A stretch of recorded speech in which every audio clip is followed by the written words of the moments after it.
Trained in lightsaber combat by Count Dooku, Grievous not only became a formidable opponent, but one who would defeat a number of Jedi in battle. Although not Force-sensitive himself, Grievous was able to overpower and emerge victorious over numerous Jedi opponents, allowing him to keep a collection of lightsabers from those he triumphed over, as a demonstration of his superiority. However, while Grievous was not connected to the Force, the scientific and medical process by which he was transformed from the Kaleesh warrior to the cyborg in command of the Separatist droid armies created a possibility that Grievous would become Force-sensitive, that ultimately was not borne out through the procedure. Prior to the Clone Wars, Grievous entered into an agreement with San Hill, the chairman of the Intergalactic Banking Clan, whereby the combat-experienced Grievous became an enforcer and collections agent for the Banking Clan. Grievous saw no other option but to accept the arrangement, as his home planet of Kalee was left impoverished and destitute from war.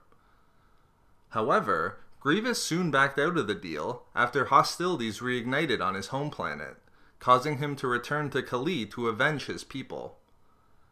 This decision infuriated Hill and the Banking Clan, so much so that the chairman initially thought to assassinate Grievous.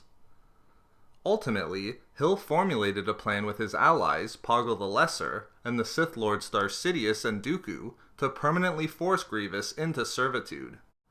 Grievous boarded his shuttle on Kalee to continue hostilities against his longtime enemies, the Huk.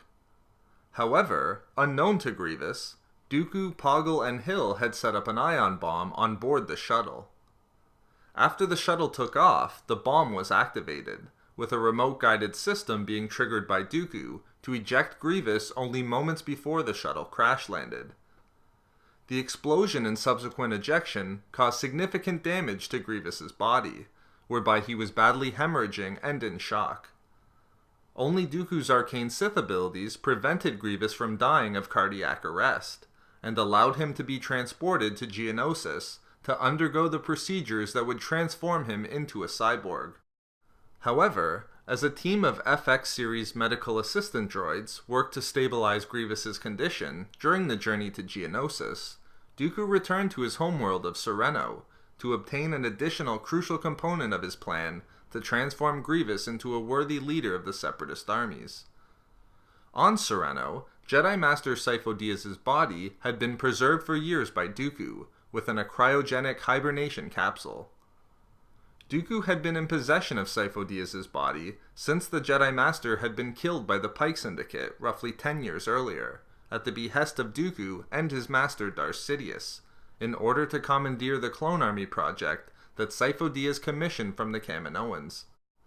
After the Pikes handed over Sifo Dyas's body to Dooku as proof that they successfully carried out the assassination of the Jedi Master, Dooku did not dispose of the body of his former friend, and instead, he kept it frozen in cryogenic hibernation. With Grievous suffering near-fatal injuries, with a high probability that he would not survive the journey from Kalee to Geonosis, Dooku decided that it was time to make use of the former Jedi. In order to keep Grievous alive while being transported to Geonosis, Dooku provided blood from the frozen body of Sifo Dyas, which was transfused into the veins of Grievous. The midi-chlorian-rich blood of Sifo Dyas was critically important in the survival of Grievous, and assisted in maintaining his life as the former Kaleesh warrior was transformed into a cyborg. Because Grievous was receiving the former Jedi Master's blood that was rich in midi-chlorians, there was a strong potential that this would not only help keep Grievous alive, but would also provide him with a degree of sensitivity to the Force. Unfortunately for Grievous, while Sifo Dyas's blood did help to keep him alive, it did not provide him with any Force sensitivity. Disappointed, Grievous saw it as a personal failing that having a Jedi Master's blood flowing through his veins did not provide him with some amount of sensitivity to the Force. I hope that you enjoyed this video. Don't forget to subscribe for more Star Wars related content, including theories, discussions, and book reviews. Thank you for watching and for the support.